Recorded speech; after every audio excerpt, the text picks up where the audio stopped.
Sejam bem-vindos a mais um Essencial HB, no seu canal 15, o canal da gente. O inédito é todo domingo às 14 horas, mas durante toda a semana, em vários horários, você consegue nos assistir. O meu entrevistado de hoje é o presidente da CDL, Câmara de Dirigentes Lojistas, e também diretor-presidente da Multi. Seja bem-vindo, Cícero Heraldo Novaes. Obrigado, Guinei. É um prazer estar aqui com você e com todos os seus telespectadores. E fiquei muito honrado desse convite e estou aqui justamente para esse bate-papo aqui para a gente. Cícero, descontraindo, eu consigo ouvir das pessoas, é o meu jeito de chamar de Cícero Heraldo, mas às vezes eu falo isso, as pessoas falam assim, não, eu não conheço, eu conheço o Cícero. Para você também é assim ou não? Esse nome, né, que é Cícero Heraldo, é separado, mas durante a minha infância inteira muita gente me chamava de Ciceraldo, e isso virou assim um mote. E achava que era um nome só? Achava, porque eu tive um primo, né, que chamava Ciro Alberto, mas não era Ciro Alberto, era Ciralberto junto. Então, por causa disso, muita gente achava que meu nome era junto também. Mas, de qualquer forma, se me chamar de Cícero ou de Cícero Heraldo, para mim tudo bem. Como presidente da CDL, num momento tão conturbado que o país passa, política e economicamente, a responsabilidade é maior do que se fosse num momento mais calmo? Eu acredito que sim, porque você tem que se desdobrar muito mais, né? Estar preparado para mais, digamos assim, problemas que aparecem ao longo desse momento de crise, né? Em condições normais, você preocupa muito assim com o serviço que a entidade presta, né? E menos com a parte político-institucional. No momento, a parte político-institucional está se transformando agora numa necessidade, ou seja, a representatividade da entidade passou a ser um ponto muito importante, porque todos nós estamos sujeitos ao ambiente onde nós estamos inseridos. E esse ambiente é que faz com que os nossos negócios prosperem. Você não tem como controlar, por exemplo, variáveis como, por exemplo, a jurisprudência, a legislação, a economia, a parte assim do poder executivo, né, do que vem do governo contra ou a favor da gente. O que nós temos que fazer agora é interferir. E isso precisa estar muito bem aparelhado, porque você tem que contar com a imprensa, você tem que contar com a capacidade dos seus associados de receberem todas as comunicações que você faz e também das solicitações que eles fazem. Essa soma exige realmente um trabalho um pouco mais árduo e mais competente do que vinha se fazendo até então. Fugindo da sua alçada, todas essas características que você colocou, foge mais ainda do comerciante, que por muitas vezes você tem a informação, a entidade tem a informação, mas o comerciante que depende da Câmara, ele não vai entender absolutamente nada e vai haver uma exigência maior. E até mesmo quando acontece que você fica sabendo, fechou uma loja, fechou uma empresa, como é que fica a pessoa, Cícero? Te dói, te machuca isso? Não tem dúvida alguma, porque quando ocorre um problema desse, esse problema é como se fosse um castelo de cartas, né? Você empurrou um efeito dominó. Quer dizer, uma cai, empurra a outra, que vai cair na outra, a economia como um todo recebe o impacto. Nessa situação, você começa a ver perda de emprego, pessoas com uma necessidade diferente. Você começa a ver empresários que tinham sucesso não passando a não ter mais e não por culpa dele. E essa situação acaba ficando tão descontrolada a ponto de você começar a enxergar aumento de criminalidade crescente, função do caos social que se implantou. E essa responsabilidade recai sobre nós, que somos aqueles que produzem, porque a sociedade que produz, né, a produtiva, ela enxerga que é dever dela que o ambiente seja amigável, ou seja, ela tem que ter condições para produzir. É como se fosse uma galinha de ovos de ouro, né? O Estado como um todo, né, se ele matar a galinha, não tem mais ovo, é o que está tentando acontecer hoje em dia. Cícero, aqui nós estamos tendo um diálogo. Por muitas vezes, o comerciante que depende da Câmara, ele não tem essa proximidade e a condição de dialogar com você ou com qualquer pessoa que trabalhe com você.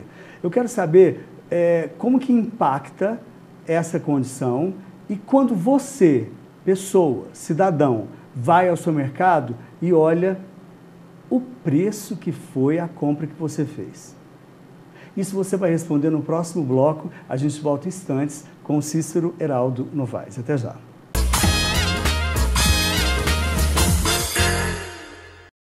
De volta com você na companhia da CDL e também da Multi. A gente fala CDL, Multi, que você ocupa os dois cargos. Você vê uma realidade e vê outra, mas ambas estão passando pelas mesmas condições por conta do país, né? Não tem dúvida alguma. Hoje, a entidade CDL, né, ela congrega os empresários em geral, como se diz. Nós temos lá 3.600 sócios, eles são comerciantes, e dentro dos comerciantes estão os lojistas. Além desse grupo, que se representa hoje em torno de 52% do total, nós temos 28% de prestadores de serviço, depois nós temos algumas indústrias também, que são em número de 22, que também participam da CDL, e depois alguns profissionais liberais com suas clínicas, que normalmente são médicos ou outras coisas desse tipo. Agora, todos eles recebem o impacto de forma igual, porque quando a economia está com algum tipo de dificuldade, isso faz com que os seus negócios, né, passem a receber essa dificuldade. Ou seja, o consumidor não consome, e ele não consumindo não entra dinheiro, aí você que compra vai comprar menos, a indústria vai ter que fabricar menos, e isso tudo vai virando uma bola de neve. Mas, na verdade, o que eu quis dizer era o impacto da economia no comércio por conta da CDL e o impacto no boom anterior que teve na construção civil e agora está lá embaixo, né? Sem dúvida. A construção civil caiu em função da falta de procura, da dificuldade de financiamento, do aumento dos juros e tudo isso que está ocorrendo por aí. Agora, é um momento muito interessante porque, apesar de ter caído um pouco, digamos assim, a procura pelos imóveis em geral que existia, né, acabou represando um pouco os valores dos imóveis. Hoje, os imóveis que há 6 meses atrás custavam X estão continuando no mesmo preço de X. Quer dizer, há possibilidades de negócio mais interessantes e principalmente para aqueles que têm uma condição financeira melhor, eles hoje estão podendo comprar imóveis esperando que, numa próxima etapa, a alta volte a ser presente, né? Porque nada na vida você consegue represar valor, né? Valor, ele cresce com o tempo. E se agora ele está impactado, né? Quer dizer, ele está parado, daqui a 6 meses, daqui a 1 ano, daqui a 2 anos, você vai ter um aumento de novo na medida em que o país volte à normalidade. É um momento agora muito bom para investir, para comprar. E na atualidade as coisas estão mudando de 5 em 5 minutos. Entendi. Cícero, voltando ao que eu deixei no bloco anterior, o que você ouve das pessoas, tanto na Multi quanto na CDL, o que te machuca, como eu usei essa palavra, daquele comerciante que fechou, e você como cidadão, como pai de família, vai no supermercado e aí vem a conta e você vai e paga. Qual filme que passa na sua cabeça? Bom, eu fiz um artigo outro dia que saiu no jornal, acredito que na sexta, no sábado passado, né? Que é justamente levando um pouco esse lado aí. Ou seja, eu acho que um governante, ele tem uma responsabilidade muito grande sobre o seu povo. E a partir do momento que ele cria tanta dificuldade e o país entrou numa convulsão tão grande, quando se analisa com profundidade e todo mundo está dizendo que não é golpe, não houve crime, não houve nada, o que nós sentimos é uma sensação de que o crime que existiu realmente é um crime contra o povo brasileiro.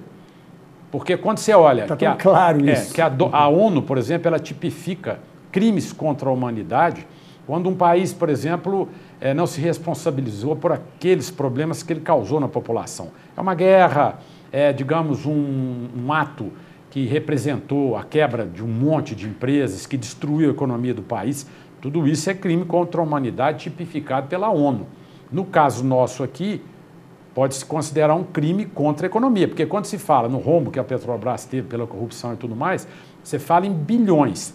Quando você olha o crime contra a economia como um todo, a renda dos brasileiros, os negócios dos brasileiros, ele não é bilhões, ele é trilhões e trilhões. Então a diferença de impacto é monstro e ninguém enxergou, que aquilo tem que ter responsabilidade. Você não pode impor uma situação dessa a um povo como nesse nosso. Momento do ato do pagamento de qualquer coisa que você adquira como consumidor, você se sente culpado? Eu? Não, eu não me sinto culpado porque eu faço parte do empresariado produtivo. Quer dizer, eu sinto que nós, empresários, somos omissos em não nos posicionarmos a tempo em termos de união, porque o empresário sempre foi assim, né? não quero me envolver nisso, porque isso é o seguinte, depois vai sobrar para mim, aí eles vão lá investigar a minha empresa, vão mexer, eu não sei o que está acontecendo. Então você quer um posicionamento do empresariado, um posicionamento do comerciante. Eu acho o seguinte, hoje... Sair de cima do muro. Sem dúvida. Hoje nós temos que tomar a posição que nos é devida, que é a posição do empresário que, pagando impostos, gerando riqueza, riqueza gera riqueza para todo mundo, não é só para o empresário, gera riqueza para toda a comunidade. Né? Pensar no coletivo. Nós temos que pensar no coletivo. Então, por exemplo, nós, através do G7, a gente trouxe para o Uberlândia o Observatório Social. É um órgão que ele é uma ONG, não tem dono, nós estamos apenas trazendo ele para cá e através de donativos e ajuda, nós vamos implantar, que já está feito e rodando, um sistema de controle das finanças públicas. Então, nós vamos verificar, junto à prefeitura, como é que está o uso do dinheiro público e como estão as concorrências públicas, para verificar se ali tem lisura, tem ética, tem certeza de que tudo aquilo que foi definido está chegando onde deve. Eu vou aproveitar a sua fala, vou terminar esse bloco dizendo que realmente é para você sair de cima do muro e eu espero também que a Lava Jato passe por aqui. Cícero, eu quero que você termine esse bloco falando com o telespectador e dando alguma palavra de alento sobre o que vai acontecer com a nossa cidade, por favor. Bom, eu, como empresário, né, e como brasileiro, eu estou conclamando a todos para que realmente assumam o seu papel. Nós, cidadãos, precisamos realmente, de forma apartidária, ocupar o nosso espaço político. Nós temos direitos e esses direitos devem ser preservados. E até então, não é só deste governo, são todos os anteriores e principalmente aqueles depois do nosso período, né, de governo militar, é que todos eles têm uma série de defeitos intrínsecos, quer dizer, são corruptos, existe muita burocracia, muito excesso de leis, excessos de direitos e poucos deveres, enfim. É necessário que a gente retome as rédeas e coloque isso no caminho certo, privilegiando principalmente quem trabalha, quem produz. Perfeito. A gente volta no próximo bloco conhecendo o homem, a pessoa, Cícero Heraldo. Até já.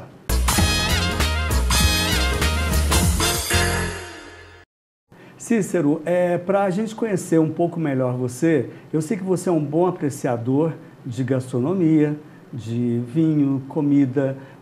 Quero aproveitar e mandar um beijo para a Simone, a sua mulher. E de segunda a segunda, a gente vê vocês na rua. Vocês são eternos namorados, eu poderia dizer isso? Sem dúvida, eu acho que ela é minha companheira e o que nos dá mais prazer é justamente sair junto e aproveitar os momentos que você tem, às vezes, dentro da sua vida, né, de prazer.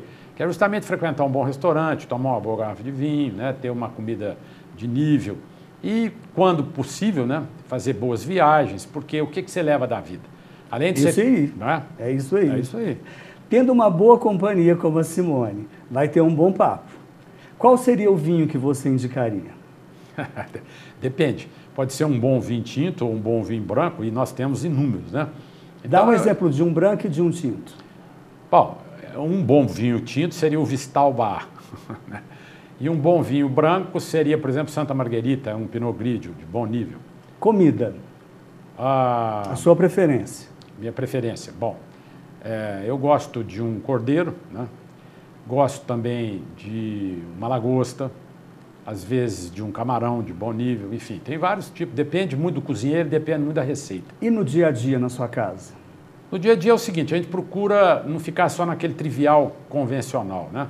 A minha esposa é criativa e ela está sempre inventando alguma coisa para ficar mais gostosa, aquele momento ali, mais gostoso, o momento ali da convivência do almoço, porque o almoço é hora boa, né? Mas a gente pensa como o pessoal mediterrâneo, lá da região mediterrânea da Europa, quer dizer, a hora de bater papo, a hora que a gente pode, digamos, melhorar a relação familiar é na hora da mesa. Mas tem arroz e feijão. Claro, isso faz parte da mesa de todo brasileiro, né? Cícero, vaidade. Bom, vaidade, para mim, significa o seguinte, cuidar bem da saúde, né? Fazer exercício, comer de forma adequada, não deixar que a sua saúde se deteriore em termos de aumento de peso ou doenças pré-existentes ou que venham a acontecer, justamente para você ter capacidade de enfrentar a vida de frente e continuar produtivo até os final dos seus dias, porque é muito ruim quando você vê que as pessoas desistem da vida em função de algum problema motor, né? De algum problema de nível. Fé. Fé. Eu sou uma pessoa que acredita em Deus, sou bastante racional, né? E respeito todos aqueles que pensam numa filosofia de vida positiva, ou seja, que ampare a todos, que nós somos uma comunidade, que afinal de contas a gente quer viver feliz. E se você vê o próximo não feliz, aquilo te afeta diretamente. Para terminar, Uberlândia. Uberlândia é a minha cidade, é a cidade onde os meus filhos estão, né, os meus netos. E no meu modo de entender, nós precisamos lutar por Uberlândia. Quer dizer, a gente quer que Uberlândia seja cada dia melhor e, de preferência, uma cidade até modelo para o Brasil. Esse ano, ano de eleições. Sim. Delicado. Sua esperança? Minha esperança é que o próximo prefeito realmente possa nos ouvir mais, ouvir a comunidade, no sentido de que o que é bom para a cidade? Porque nós temos inúmeros projetos, né? E esses projetos todos nós queremos vê-lo colocados na cidade, porque a gente sabe que a cidade vai ganhar. Então é importante esse apelo, que o próximo presidente, que o próximo prefeito, né, que ele realmente seja um prefeito diferente, um prefeito que seja mais realizador, né, do que os anteriores, ou seja, uma pessoa que pense mais na cidade. Foi bom para você? Sem dúvida alguma. Para mim também. Muito obrigado. O prazer foi meu. Para você, no próximo domingo, outro entrevistado, mas não se esqueça das reprises no decorrer da semana. Obrigado pela audiência e até a próxima.